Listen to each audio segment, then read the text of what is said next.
आज संविधान के रचयिता डॉक्टर बाबा साहब भीमराव अम्बेडकर हैं और इसको हम प्रतिवर्ष समरसता दिवस के रूप में मनाते हैं। देखिए, समरसता जो शब्द है अपना आप में बहुत उदार है। सम का मतलब था समान हो, रस्ता जिसमें मधुरता हो, अर्थात चाहे वो किसी भी वर्ग का हो, जाति का हो, उन सब में समन्वय की भावना हो, समानता की भावना हो। इसीलिए हम प्रतिवर्ष इस दिवस को बड़े धूमधाम से मनाते हैं, क्योंकि पीछे मतलब अतीत में क्या हुआ हमें उसको भूल जाना है। जो वर्तमान है, इस वर्तमान को हमें ध्यान में रखते हुए आगे उन्नति की ओर बढ़ना है। क्योंकि हम जानते हैं कि डॉक्टर भीमराव अम्बेडकर जी ने इतना संघर्ष किया, उस संघर्ष को बताने के लिए मेरे पास शब्द नहीं है। किस संघर्षों में वो पले पड़े बढ़े, लेकिन एक बात ध्यान रखने की है कि अगर देखिए, ताली दोनों हाथों से बजती है, कभी एक हाथ से ताली नहीं बजती है। अगर भीमराव अम्बेडकर जी का डॉक्टर साहब का जो गुजरात के राजा बड़ौदा के राजा थे साहू जी गायकवाड़, उन्होंने भी यदि सहायता नहीं की होती तो अम्बेडकर जी इंग्लैंड जाके पढ़ाई नहीं कर पाते। अम्बेडकर जी को आगे बढ़ाने में बहुत सारे महापुरुषों का हाथ है। हम इस बात को भी नज़रअंदाज नहीं करना चाहिए।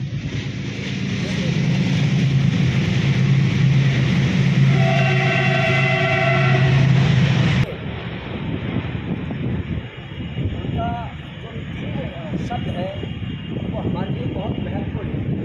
उन्होंने कहा, संघर्ष करो, संगठित रहो और शिक्षित बनो। जब तक हम एक होकर रहेंगे या इसी प्रकार जातियों में, छुआछूत में, अस्पृश्यता में बटे रहेंगे तो दूसरा कोई हमारे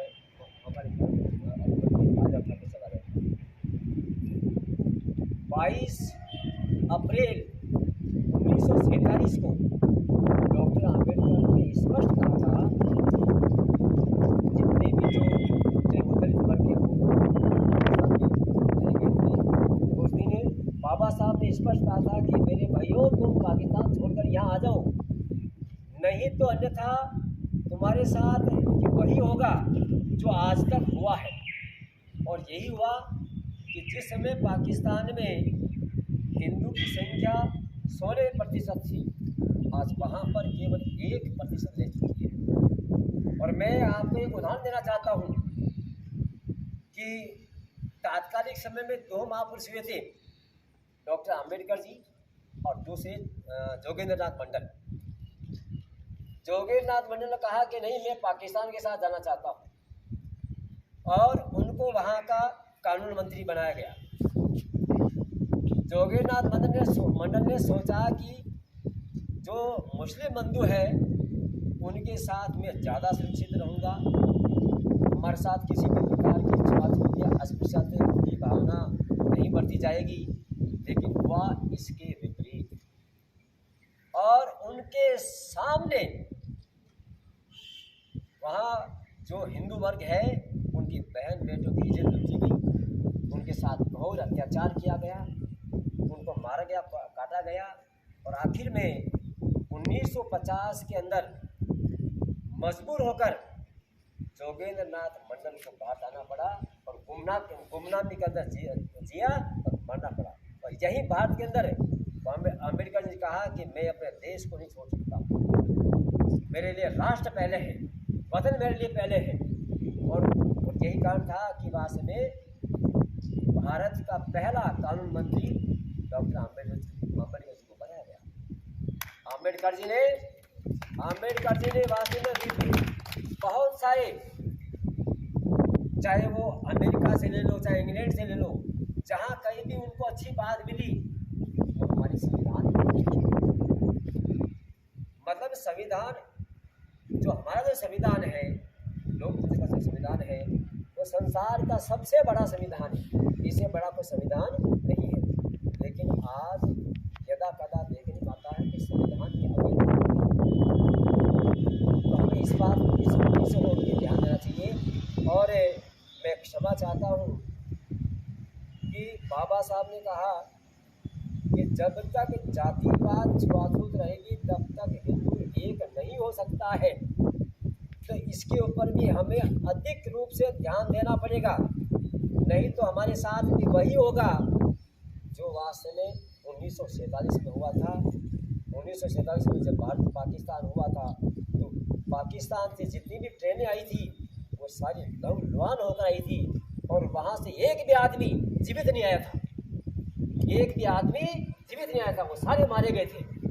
और यहाँ से जो मुस्लिम बंधु यहाँ से जो पाकिस्तान गए थे बिल्कुल सुरक्षित गए थे, किसी ने वास्तव में हमारे हिंदू भाइयों ने बल्कि मान सम्मान के साथ उनको भेजा गया था, किसी प्रकार का उनके साथ अत्याचार नहीं हुआ था।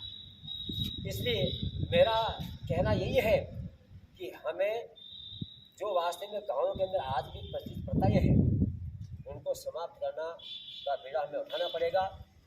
जो नवयुवक है उनको जागरूक करना पड़ेगा, क्योंकि देखिए बाबा साहब आम्बेडकर ने मनुस्मृति के बारे में कहा था कि मनुस्मृति जो मनु की स्मृति है उसमें वो बिल्कुल सत्य है, लेकिन जो 2128 ईस्वी पूर्व शुंग के काल के अंदर जो मनु भार्गव नाम का छद्मवेशी ब्राह्मण हुआ था उसने वास्तव में बहुत मिलावट की थी मनुस्मृति में, जबकि मनुस्मृति में मात्र 12 से श्लोक थे, लेकिन उसने मिलावट करके इतना वास्तव में उसमें कर दिया कि जो जो वाक्य थे उनको लुट कर दिया।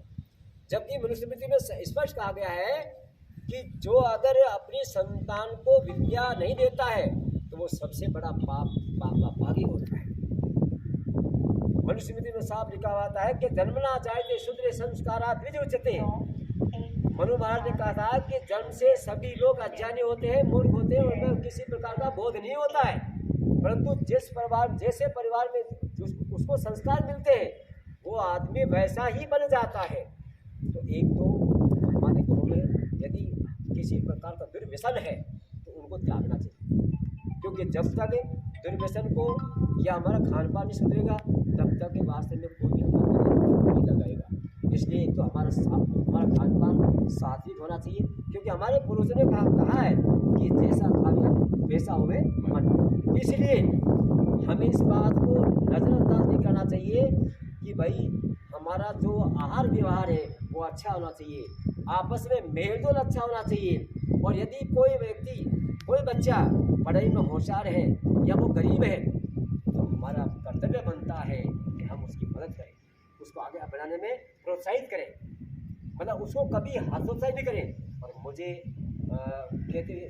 बहुत प्रसन्नता हो रही है कि हमारे बीच में श्रीमान कन्हैयालाल जी मंडारिया व्याख्याता इनकी सुपुत्री कशिश जो कि अपने इस श्राद्धा गांव में दूसरे स्थान पर रही है और 86% के अबोध से बच्ची है। तो मैं इस बच्ची को साधुवाद देता हूँ और शुभकामनाएं प्रेषित करता हूँ कि बेटा तू और भी उत्तरोत्तर अधिक प्रगति करे और कुछ बन के बता इस गांव के अंदर, ताकि वास्तव में ये गांव भी गौरवान्वित महसूस करे कि हाँ वास्तव में साधना में कुछ बच्ची को गई। और दूसरी बात, एक बात और है, हमारे यहाँ विजय भाई साहब भी बैठे आए हुए हैं, इनकी बच्ची देखिए ये भी वास्तव में दलित वर्ग से है, जबकि मैं कहता हूँ कि दलित वर्ग हमारे कई ग्रंथों में लिखा हुआ नहीं है। मैं आज ये बात आपको स्पष्ट कर देता हूँ, किसी भी ग्रंथों में दलित वर्ग शब्द है ही नहीं है। और आपको एक बात और बताता हूँ कि विजय साहब की बच्ची राजस्थान में 30 नंबर पाई, तो वास्तव देखिए कि जो परिश्रम करेगा जो मेहनत करेगा वो आगे बढ़ेगा, इसमें किसी प्रकार का संदेह नहीं है और इस संदेह को निकाल देना चाहिए।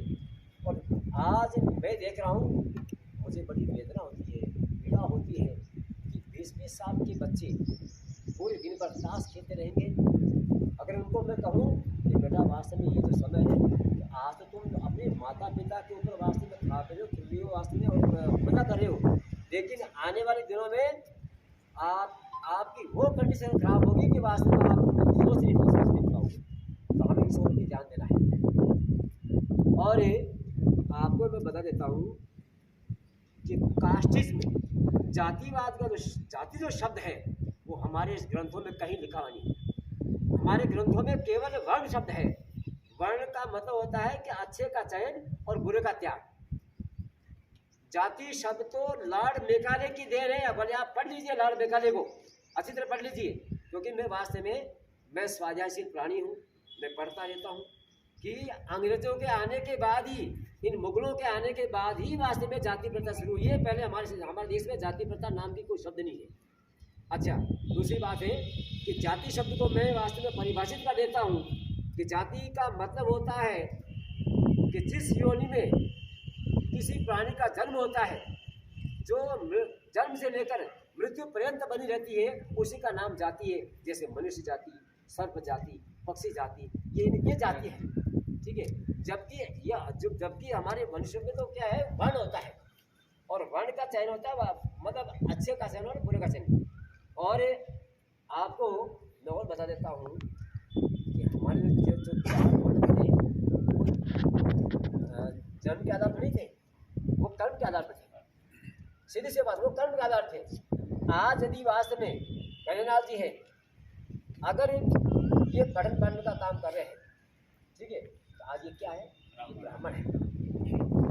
ब्राह्मण का मतलब होता है कि जो विद्या पढ़ता है, पढ़ाता है, जो दान देता है और देता है, और जो परोपकार का काम करता है, करवाता है, ये 6 कर्म करता है, तो वो ब्राह्मण है।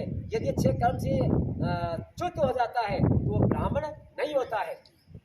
स्पष्ट कहा गया है हमारे ग्रंथों में। और देखिए, क्षत्रिय का मतलब कहा गया कि क्षत्रात् त्रायते इति क्षत्रिय, कि जो अपने बाहुबल से जिसकी भुजाओं में ताकत